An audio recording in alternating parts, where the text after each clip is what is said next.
Hi friends, welcome back to Shri Sanmarga YouTube channel. ನಾನು ನಿಮ್ಮ doctor T M Shri. Friends, Karnataka ಲೋಕಾಯುಕ್ತದಲ್ಲಿ clerical ಪೋಸ್ಟ್ಗಳಿಗೆ ಅರ್ಜಿಯನ್ನು ಕಾಲ್ ಮಾಡಿದರೆ ಸ್ನೇಹಿತರೆ, ಬನ್ನಿ ಇವತ್ತಿನ ವಿಡಿಯೋದಲ್ಲಿ ಅದಕ್ಕೆ ಸಂಬಂಧಪಟ್ಟಂತ ಸಂಪೂರ್ಣವಾದಂಥ ಮಾಹಿತಿಯನ್ನು ತಿಳ್ಕೊಳ್ಳೋಣ.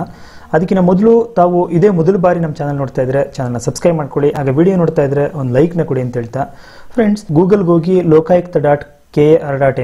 ಅಂತ ಹೊಡೆದಿದೆ ಆದರೆ ಅದರ ಒಂದು ಅಧಿಕೃತ ಪೇಜ್ ಓಪನ್ ಆಗುತ್ತೆ. ಇಲ್ಲಿ ಕಾಣ್ತಾ ಇದೆ ನೋಟಿಫಿಕೇಶನ್. ಇದ್ರ ಮೇಲೆ ಕ್ಲಿಕ್ ಮಾಡಿದ್ರೆ ನಿಮಗೆ ನೋಟಿಫಿಕೇಶನ್ ಓಪನ್ ಆಗುತ್ತೆ. ಇದು ಅದರ ಒಂದು ಅಧಿಕೃತ ನೋಟಿಫಿಕೇಶನ್. ನೀವು ಇಲ್ಲಿ ನೋಡ್ತಾ ಇದ್ದೀರಾ. ಯಾವ ಇಲಾಖೆ ಅಂತ ಕೇಳಿದ್ರೆ ಕರ್ನಾಟಕ ಲೋಕಾಯುಕ್ತದಲ್ಲಿ ಯಾವ ಹುದ್ದೆಗಳು ಅಂತ ಕೇಳಿದ್ದಾದ್ರೆ ಕ್ಲರ್ಕ್ ಕಮ್ ಟೈಪಿಸ್ಟ್ ಹುದ್ದೆಗಳಿಗೆ ಇಲ್ಲಿ ಅರ್ಜಿಯನ್ನು ಕಾಲ್ ಮಾಡಿರುವಂತದ್ದು. ಇದು ಗ್ರೂಪ್ ಸಿ ವೃಂದದ ಹುದ್ದೆಗಳಾಗಿರುತ್ತೆ. ಈ ಒಂದು ಹುದ್ದೆಗಳಿಗೆ ನೀವು ಆನ್ಲೈನ್ ಮುಖಾಂತರನೇ ಅರ್ಜಿಯನ್ನು ಸಲ್ಲಿಸಬೇಕಾಗಿರುತ್ತೆ ಸ್ನೇಹಿತರೆ. ಆನ್ಲೈನ್ ಅರ್ಜಿಗಳು ಈಗ ಆಲ್ರೆಡಿ ದಿನಾಂಕ 30/10/2024 ಪ್ರಾರಂಭ ಆಗಿದ್ದಾವೆ ಸ್ನೇಹಿತರೆ. ಅರ್ಜಿಯನ್ನು ಸಲ್ಲಿಸೋದಕ್ಕೆ ಕೊನೆಯ ದಿನಾಂಕ ನೀವೇನಾದ್ರೂ ಕೇಳಿದ್ದೆ ಆದ್ರೆ ನೋಡಿ, ಇಲ್ಲಿ 29/11/2024 ಮಧ್ಯರಾತ್ರಿ 11:59 ನಿಮಗೆ ಅಪ್ಲಿಕೇಶನ್ ಸಲ್ಲಿಸೋದಕ್ಕೆ ಅವಕಾಶವನ್ನು ಕೊಟ್ಟಿದ್ದಾರೆ. ಅಭ್ಯರ್ಥಿಗಳು ಆನ್ಲೈನ್ ಮುಖಾಂತರನೇ ನೀವು ಅರ್ಜಿಯನ್ನು ಸಲ್ಲಿಸಬೇಕು. ಈ ಒಂದು ವೆಬ್ಸೈಟ್ಗೆ ಹೋಗಿ ನಾನು ಡಿಸ್ಕ್ರಿಪ್ಷನ್ ಕೂಡ ಒಂದು ಲಿಂಕ್ ಅನ್ನು ಕೊಟ್ಟಿರ್ತೀನಿ. ನೀವು ಅಲ್ಲಿಂದ ಡೈರೆಕ್ಟ್ ಆಗಿ ಹೋಗಬಹುದಾಗಿರುತ್ತೆ.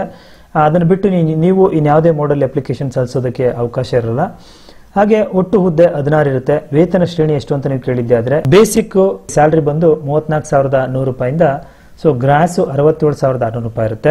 ಎರಡನೇದು ಹುದ್ದೆಗಳ ವರ್ಗೀಕರಣ. ನೀವು ಯಾವ ಕ್ಯಾಟಗರಿ ವೈಸು ಅಥವಾ ರೋಸ್ಟ್ರೋ ಹೆಂಗೆ ಮೇಂಟೈನ್ ಆಗಿದೆ, ಯಾವ ಕ್ಯಾಟಗರಿಗೆ ಎಷ್ಟು ಪೋಸ್ಟ್ ಇದೆ ಅಂತ ಕೇಳಿದ್ದೆ ಆದ್ರೆ ತಾವಿಲ್ಲಿ ನೋಡ್ಕೋಬಹುದು. ಇಲ್ಲಿ ಇದು ಆ ಒಂದು ರೋಸ್ಟ್ರೋವನ್ನು ಮೇಂಟೈನ್ ಮಾಡಿರುವಂತಹ ಟೇಬಲ್. ಎಲ್ಲ ಕ್ಯಾಟಗರಿ ವೈಸು ಇಲ್ಲಿ ರಿಸರ್ವೇಶನ್ ಅನ್ನು ಮೇಂಟೈನ್ ಮಾಡಿದರೆ ಒಟ್ಟು 16 ಹುದ್ದೆಗಳು. ಇಲ್ಲಿ ನೀವು ಅದನ್ನು ನೋಡ್ಕೊಳ್ಳಿ. ಈ ಒಂದು ಹುದ್ದೆಗೆ ಅಪ್ಲೈ ಮಾಡೋದಕ್ಕೆ ಶೈಕ್ಷಣಿಕ ವಿದ್ಯಾರ್ಹತೆ ಏನು ಅಂತ ನೀವು ಕೇಳಿದ್ದೆ ಆದ್ರೆ ಪದವಿ ಪೂರ್ವ ಶಿಕ್ಷಣ ಪರೀಕ್ಷೆಯಲ್ಲಿ ಉತ್ತೀರ್ಣರಾಗಿರ್ಬೇಕು ಅಥವಾ ತತ್ಸಮಾನ ಅಂತ ಹೇಳ್ತಾರೆ.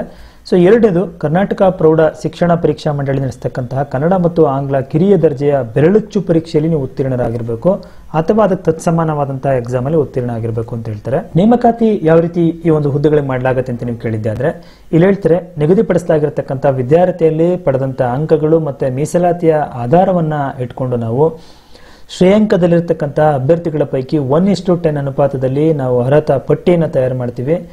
ಆ ಪಟ್ಟಿಯಲ್ಲಿರ್ತಕ್ಕಂಥ ಅಭ್ಯರ್ಥಿಗಳಿಗೆ ಕಚೇರಿಯಿಂದ ಅರ್ಹತಾ ಪರೀಕ್ಷೆಯನ್ನ ನಾವು ಕಂಡಕ್ಟ್ ಮಾಡ್ತೀವಿ ಅಂತ ಹೇಳ್ತಾರೆ.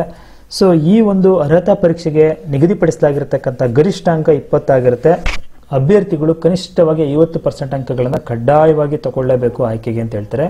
ಅಂದ್ರೆ 50% ಅಂದ್ರೆ 10 ಮಾರ್ಕ್ಸ್. ಎರಡನೇ ಪ್ರಕ್ರಿಯೆ ಅರ್ಹತಾ ಪರೀಕ್ಷೆಯನ್ನ ಬೆರಳಚ್ಚು ಯಂತ್ರ ಅಥವಾ ಗಣಕಯಂತ್ರದ ಮೂಲಕ ನಾವು ಕೈಗೊಳ್ತೀವಿ ಅಂತ ಹೇಳ್ತಾರೆ.